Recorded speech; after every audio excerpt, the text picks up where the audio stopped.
Tak. Så går jeg herover, for det skal handle om drømme igen, og Marit. Vi har jo denne morgen besøg af Mirza Mølgaard. Godmorgen og velkommen igen.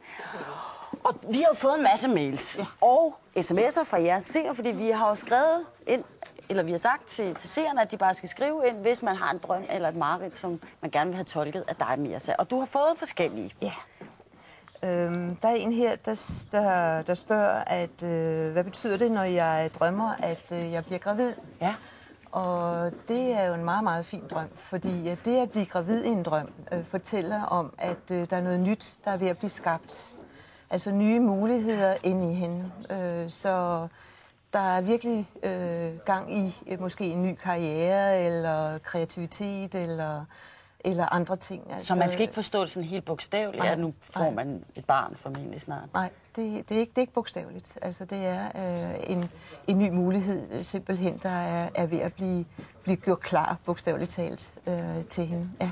Du mener jo, at man kan bruge drømme netop til at forstå sit liv bedre, men altså, hvordan lærer man at tolke dem? Jamen, altså egentlig er det meget enkelt. Altså, jeg underviser jo nye drømmetydere, og det har jeg gjort de sidste 7 år. Uddanner nye drømmetydere over 13 måneder. Men hvis man nu ikke vil tage sådan en kursus, hvis man jo, ligesom jeg, ligger derhjemme, hvad gør man så? Så handler det simpelthen om blot at se på, at alt svarer faktisk er symboler, som man direkte kan oversætte. Ligesom børn i drømmen for eksempel, jamen det er jo udviklingsmuligheder, ikke? Man har. Og altså, det gælder det hele. Altså, at drømmer du om andre mennesker, så handler det ikke om de andre mennesker, men det handler om nogle sider af dig selv, fordi at du er så god til at se, hvordan andre er. Men det er meget sværere at se på sig selv, fordi en så stor del af en selv er ubevidst. Her er der i hvert fald en, der drømmer om et andet menneske. En af vores seere skriver, at jeg drømmer altid, at jeg mister min mor, at hun falder ud over en klippe, og jeg giver slip. Hvorfor? Hvad betyder det?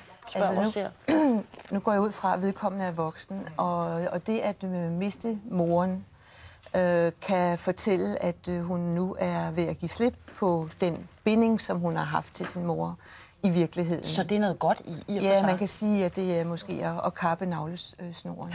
Ja. En anden seer skriver her, jeg har en tilbagevendende drøm om slanger. Drømmene er forskellige, men jeg er altid bange for dem, og slangen forfølger mig ofte i drømmen. Hvad betyder det? Ja, slanger kan have mange betydning, men ofte der handler det om transformation. Altså slangen skifter ham. Altså man kigger på, hvordan dyret i virkeligheden lever, for at få en forståelse for, hvad drømmen skal fortælle mig. Og slangen skifter ham, og det vil sige, at der er en udviklingsmulighed her i denne her drøm. Men det kan altså også handle om gamle Freud, som vil sige, at slanger har noget med seksualitet at gøre. Men ofte er det udvikling.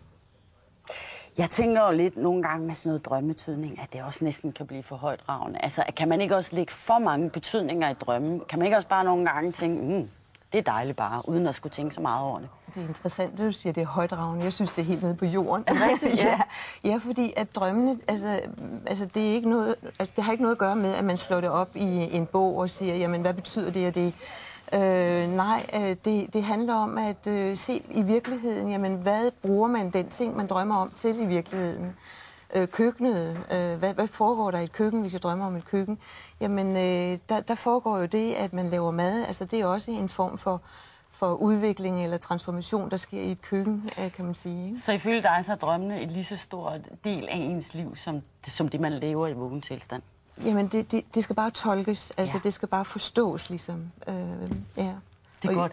Og Mirza, det vælter jo ind på din computer med spørgsmål fra seerne. Vi vender tilbage til dig. Nu skal